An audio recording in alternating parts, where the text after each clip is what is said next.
नमस्कार 8 PM special report मध्ये आपलं स्वागत. मी प्रज्ञा.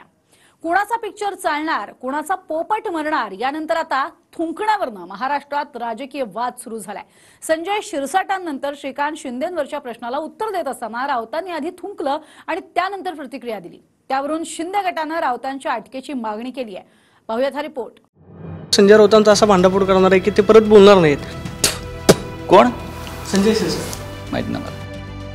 कोण बोललं? टीकेवर उत्तर देताना राऊत ज्या प्रकारे प्रतिक्रिया देत आहेत त्यावरून वाद सुरू झालाय. काल परवा संजय राऊतांना संजय शिरसाटांच्या टीकेवरती विचारणा झाली तेव्हा राऊतांनी थुंकून नंतर आपण त्यांना ओळखत नाही असं म्हटलं. आणि आज श्रीकांत शिंदेंच्या टीकेवरही राऊतांनी त्याच पद्धतीनं उत्तर दिलं. असंच असतं. इकडे जेव्हा गरमी वाढते तेव्हा गरमी इकडची सहन होत नाही, तर कुठेतरी थंड हवेच्या ठिकाणी जे आहे ते दरवर्षी जावं लागतं. तर मला वाटतं त्या ठिकाणी गेले असावे. 350वा राज्याभिषेक सोहळा जो आहे तो त्या ठिकाणी आहे.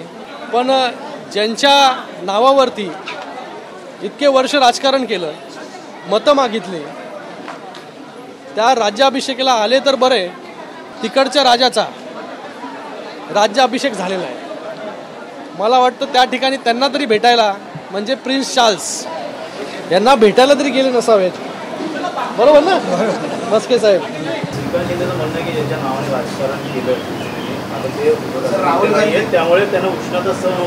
कोण कोण बोललं? कोण बोललं? संजय राऊतला आता मी तुम्हाला तुमच्या आवडीचा धमाका मी उद्या सादर करणार आहे. उद्या कदाचित मी 12 वाजता बाळासाहेब भवनला प्रेस घेईल. त्या टायमाला संजय राऊतला त्याची जागा दाखवण्याचं काम करेल. आता बोलणं याचं बस झालं. याचा भोंगा आता ना बंद केला तर हा नावाचा संजय शिरसाट नाही, एवढं निश्चित सांगतो. संजय शिरसाट तुम्हाला सातत्यानं आव्हान देतात. ते असं म्हणतात की मी संजय राऊतांचा असा भांडाफोड करणार आहे की ते परत बोलणार नाहीत. सातत्यानं आव्हान दिलं जातं तुम्हाला. कोण? संजय शिरसाट. माहित नाही मला. दरम्यान यावरून संजय राऊतांना अटक व्हावी अशी मागणी शिंदे गटाच्या किरण पावसकरांनी केली आहे. तर आपण का थुंकलो यावर राऊतांनीही स्पष्टीकरण दिलंय. केसने जसा मागच्या 100 दिवस आतमध्ये ठेवला होता तसा याला लवकरात लवकर घ्या आणि पुन्हा त्या जागेवर नेऊन ठेवून या. मी तर म्हणेन की मीडिया माध्यम हे लोकांसमोर पसरवण्याची, लोकांसमोर जे घडतंय ते जाऊन सांगण्याची जबाबदारी आहे.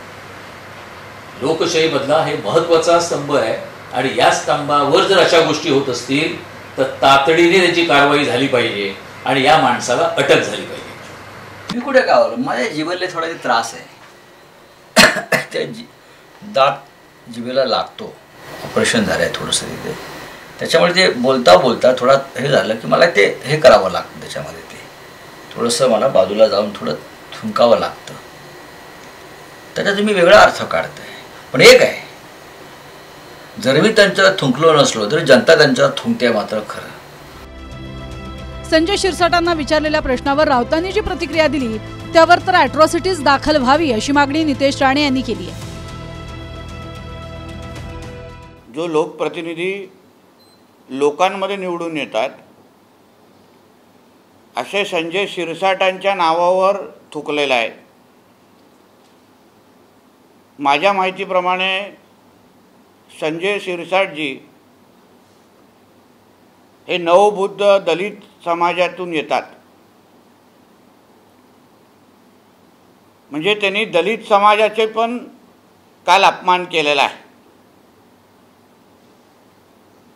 महाराष्ट्र सरकारला मी आवर्जून सांगेन की लवकरात लवकर ह्या नालायकावर ॲट्रॉसिटीचा गुन्हा दाखल करावा. नितेश राणे याचं तोंड आणि जीभ एखाद्या संत्र्याची बाटली आणि हातभट्टीची दारू हाणलेल्या बेवड्यासारखी आहे. तू म्हणतोय संजय राऊतांवरती अॅट्रॉसिटी दाखल करा. तुझ्यावर काय टोचते आहे काय? अरे तू किती जातीवादी बोलतोय, तू किती जातीवादी वागतोय. तू सरळ सरळ म्हणतोय मी मराठा, ती ही ती ती, आणि मग तुला काय चावतंय काय? सरकार तुझ्यावर का गुन्हा दाखल करत नाही? सरकारचं डोळं झाकलेत काय? 2 आठवड्यांपूर्वी पिक्चरचा वाद होता, त्यानंतर कुणाचा पोपट मेलाय यावरून दावे प्रतिदावे झाले आणि आता थुंकण्यावरून वाद झडतायत.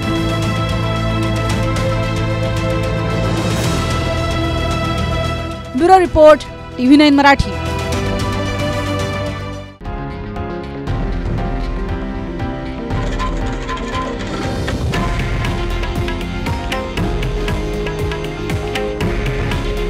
हे आहे देशातील नंबर 1 न्यूज नेटवर्क आणि आपण पाहत आहात TV9 मराठी. काळजी तुमची, हित महाराष्ट्राचं.